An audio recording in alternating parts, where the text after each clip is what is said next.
Dave and Joe Liberty Stand. Joe. We're back at TCB still. We are. Yeah, we got a fan over here. She better be. Just one, right? Yeah. The other ones are paid. Yeah. Well, we were talking about the incident in Charlottesville, Virginia, about the protests and the monuments, and now they're seem to be taking them down all over. But I guess I want to specifically, Trump made some comments, and he kind of, from my understanding, he's like, the comment was that both sides are responsible.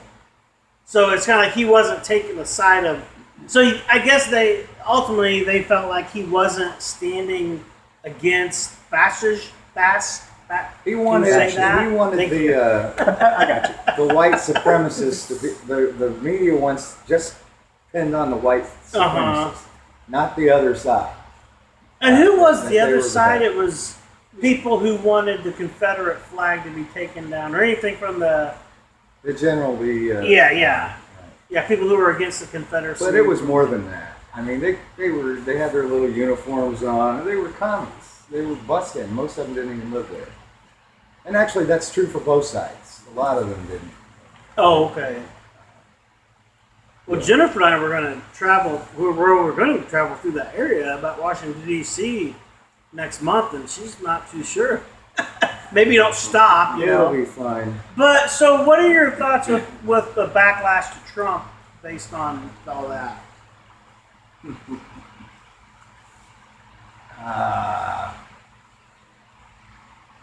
You're talking about the other day, like the third time he came out, when he was he actually came out for something else. What was that? Was it the Barcelona, Spain terrorist attack? It was before that. That happened after. Yeah, that was before. Yeah. This Trump thing was before that. He was there to talk about something else completely. And then when trying to get the budget going, that's what his original speech was supposed to be about. Was it? I can't even. Budget. And then they started. But yeah, all the press wanted to talk about was, the fight.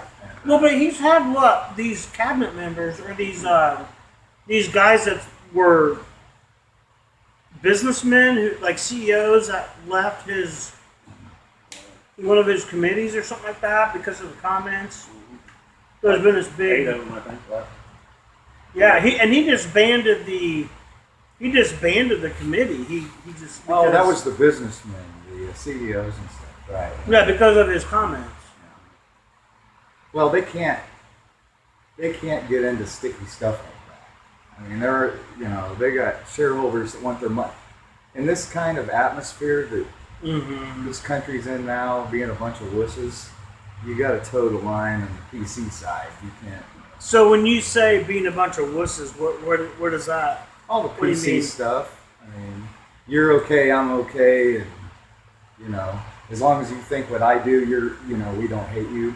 Mm-hmm. Because we hate you because you're a hater. So Yeah, right. Exactly. Well, and it's that I heard the term today. Like it's a fad, like to support this transgender thing. Mm-hmm. It's like a fad.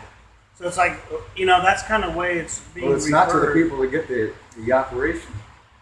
Yeah. Well, there is truth to that. There's people that really feel that way, and that's fine. But there's people that play on it and use it to get attention. Oh yeah. Now, have either of you seen the movie PCU with David Spade? Check it out. It has a lot of truth to it. It's Fort Chester University is what it stands for. It's where it's filmed at the college. It's about a college environment. It's about a guy that's a pre-frosh coming in to view the campus to see if he wants to go to school there. And a lot of what it is basically he walks through the campus and there's a group here that's feminist, and there's a group here that's saying don't eat meat, and there's a group over here that says free Nelson Mandela, and the guy's like, they freed him already. And he goes, he flips the sign around and starts chanting for something else. That's what it is, basically, it's a political correctness. Everybody has something to bitch about, but no one really cares about what they're bitching about. It's just a fact. Mhm. That's exactly point on what it is. And Yeah. that's so true about colleges. They all have those groups that believe in something for about 30 minutes, and then they go Right. to something else. They don't really believe in that. There might be one or two that really They're believe kind of in it, just but- following, Oh, yeah. you know. Yeah. Well, and the Lord does say we're like sheep, and you know, going by the waves of the culture, the winds of the culture, whatever is of the day. Because to think that, and I understand people struggle. Everybody has different struggles, but I don't need someone to sit there and condone my confusion or to say my confusion is truth, with this whole transgender issue. And I don't want to go on that topic at this Actually, point. there's a guy who's like 70 some years old, and he was on Beck's show a couple weeks ago, and he had terrible childhood, very abusive, and he thought obviously a guy, but he had thought, gender confusion. Yes, he thought he thought he was trapped in a man's body, was a woman. Right. And later on, he actually got the operation. And I can't remember, did he see and he had all kinds of trouble. And then after he had that, he was happy for a little while. Right. But that wasn't the problem. And soon his troubles came back, and he was very emotionally disturbed again. And he went to see a shrink and worked out his real problems. Right. Because everybody has that. That's a mental thing. I'm sorry, everybody, it is. Okay. And There's some he deep actually, confusion there. and imagine this, you've had the operation. Yeah, right. He got his head straight, and he's like, what have I done? I'm a dude, man, and I want to be a guy. We had to go and get that undone. Oh, wow. I've heard of that But same. now he's married, and has been situation. for 20 years. Like I say, he's 70-something. And and he helps people. He Yeah, has like who an are- online thing, and he's like, look, this is because of something psychological. You're only going to be happy if you go get help for this, and he helps people with that. And the whole whatever the alphabet soup. LGBTQ. Yeah, that community loves hearing Keep stuff going. like that. But it's true. I mean, come Yeah. on, it's a psychological problem. It is. Right. But anyway, I just thought. Yeah. that Well, was there's there. deeper. There's wounding that it's just like they like I've heard about like with alcoholics is that they don't treat the alcoholism. They need to look at the deeper. Why am I drinking? Why do I overeat? Or why do I do drugs? Right. It's this underlying surface things that that we don't really address. That really the wounding that's in our hearts and the brokenness. That could be. There's all kinds of circumstances in all of our lives that why we do what we do. We live in a fallen, broken world, and my wife and I, we've raised 3 girls, and I'm telling you what, I know I've done things to hurt my children. Some because of my own stupidity, and some of my own not being aware of. But it's like, because we live in a fallen, broken world, there's hurt and there's pain, and But I would go back to That's kind of why psychologists and psychiatrists drive really nice cars.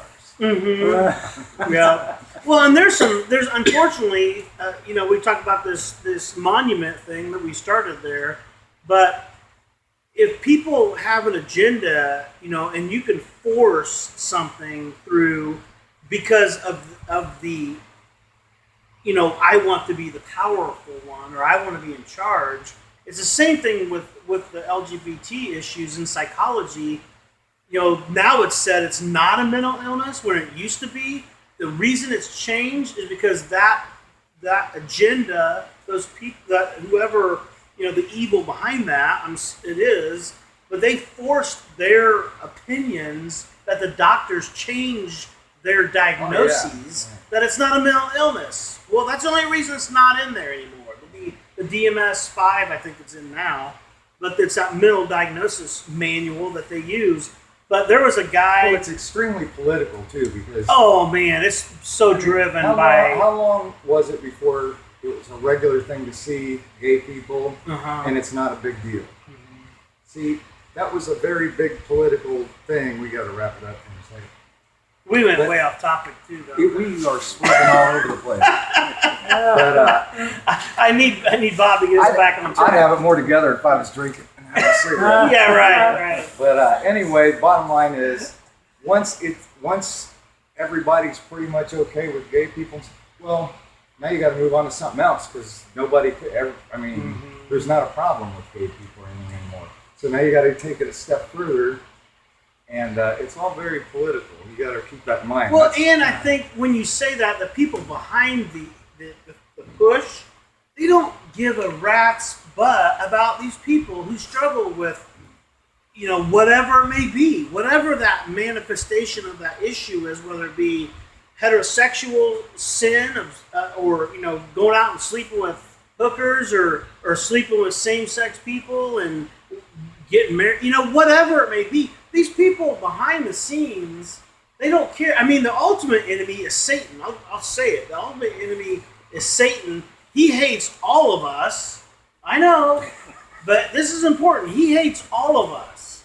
He's the enemy of your souls, people. And his God defines him as a liar, thief, and a murderer, I believe. So he hates me, he hates you, he hates my wife, he hates our children, he hates my grandchildren. But he has a hell of a deal for you. Ask him every time he comes around. But What's that? well, it depends on the person. Oh, okay, yeah. We gotta go. We'll Thank see you you, on the next show, guys. guys. Appreciate it.